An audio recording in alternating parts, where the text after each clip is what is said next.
Okay, so yan po, isang mapagpalang araw muli sa inyong lahat, mga madam sir, mga boss, mga lods, mga lodi, mga idol. So, bagong lahat sa mga bago pa lang sa aking YouTube channel, pa-subscribe po ako. And then sa aking Facebook, pakipollow nyo po ako. So, another property for sale po. At dito po sa bayan ng Moncada, lalawigan po ng Tarlac, o bayan ng Moncada. At meron kami ipapakita sa inyo dito na 7,400 square meter na along bypass road. So tara, i-check natin tong property na ito. You love, but you ration yours.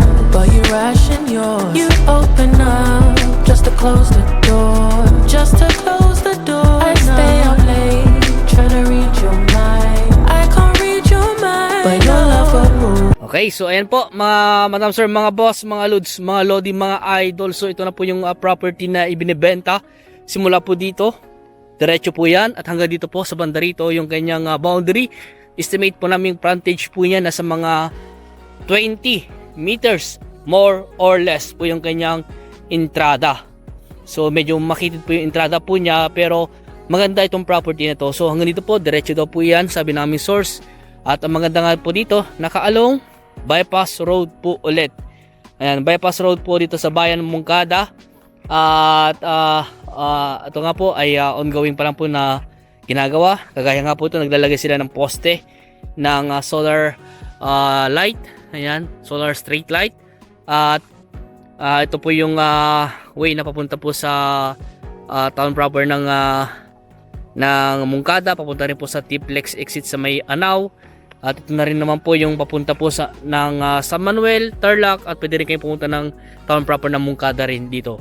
Papuntang Pangasinan, ayan po, papuntang Quiapo. At ito naman po yung way na papunta rin po sa Maynila at sa ibang part ng Tarlac, sa may south part ng Tarlac. At dito naman po yung way na papunta po sa north part ng Tarlac at Pangasinan. So ito na po yung property, 7,400 square meter na meron din pong presyo na 2 milyon, sabi naming source, at negotiable pa naman daw po yung presyo. At clean title daw po ito, buhay nakapangalan sa title, at tax updated daw po. Yun po ang sabi sa amin ng source po namin, kaya nakadepende kami kung ano po yung sasabihin po niya. So bro, yung kanyang deep well, kasama kaya yun? Hindi. Ay, kasama. So ito naman po ay meron po siyang deep well. So ipapakita ko sa inyo yung deep well o poso o tubo. Meron na po siyang tubo na inilagay para source of water po nila, pampadalig po nila din sa nilang palayan.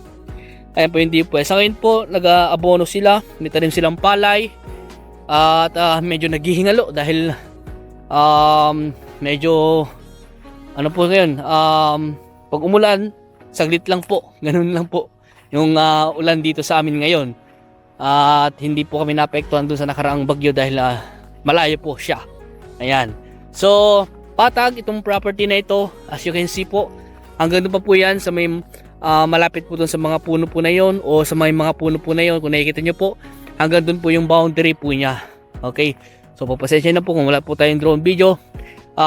Tunapalo na lang po yung kanyang drone video po. So tignan nyo po dito, nakaalong bypass road po siya. Ayan, ang ganda ng bypass road. Sa mga kabili po dito, kapag magre-residential po kayo dito, ay maganda po kasi dun sa kanyang sidewalk ay pwede kayong mag-jogging dyan, ganyan. Pwede kayong magbenta dyan, mag-business. At ganoon din po dito sa property na to, ideal po siya for residential, yan, residential farming, o kaya commercial, may residential na sa likod nyo, may farming, ganoon po. Pwede rin po industrial sa may mga nangangailangan po dyan ng pang bodega, kaso nga lang medyo maliit yung kanyang entrada. Pero mahaba naman po siya, estimate ko po yung haba po niya siguro na sa mga kulang-kulang kalahating kilometro po siguro yung haba. Sabihin natin mga 400 to 500 meters po yung kanyang haba o length itong property na ito. So kung nakikita nyo po ngayon, puro bukid po ngayon dito, pero ang totoo po niyan, marami na rin po nakabili dito. Ayan, kagaya po dito sa banda rito, may nabili po yung isang client namin sa part na dito, and then dun sa part na yan, marami pa po nakabili dyan, iba-ibang mga sa iba-ibang mga lugar. Ayan, may mga nakabili na po ng Pampanga, Bulacan, Maynila, Baguio, Pangasinan, yan. At taga dito rin po sa Tarlac, may mga nakabili na po dyan. Kaya i-grab nyo na po habang mura pa yung mga property do sa bypass road ng Moncada, dahil pag ito po ay nag-operate na po, sigurado po yan marami na po mga dadaang mga sasakyan po dito. Ayan, medyo mas mataas nga lang po yung bypass. Ayan, siguro hanggang bewang.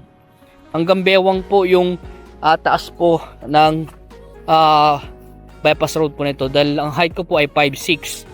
Ayan, pero konting tabon lang naman po yan. Konting tabon lang po ito dahil malit naman po yung frontage po niya. Nasa 20 meters estimate lang naman po namin yung kanyang frontage. Ayan, source of battery po yung deep well. Tapos yung power line, wala pa pong power line, pero may makabahan po dyan. Andyan lang po yung power line sa mga 300 meters po siguro yung layo po niya sa power line. At pag ito po ay nag-operate na po itong bypass road po na ito, ay doon naman po na maglalagay na po siguro sila ng mga poste dito, at ganoon din po yung source of water na isa, yung Nawasa. Ayan, tsaka maganda rin po dito, ayan nga po, naglagay na rin po sila ng rampahan, nagtabo na po sila para makapasok yung sasakyan nyo sa loob ng property. Ayan po, kaya isasaayos nyo na lang, sasamintuhin nyo na lang po para magkaroon po ng rampahan, or kung ano naman po, tabunan nyo na lang. Ayan, habang hindi pa po sila naglalagay ng barrier dito, kayo na lang po maglalagay ng barrier nyo po kung sakasakali.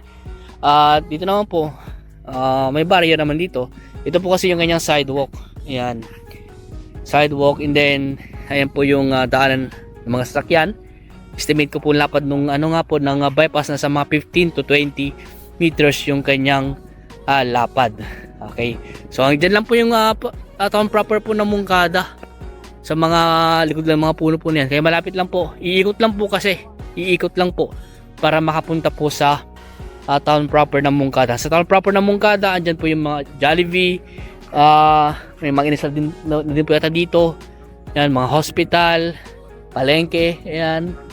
At malapit lang din po sa MacArthur Highway. Ayan, MacArthur Highway, malapit lang po. Ilang minutong driving lang.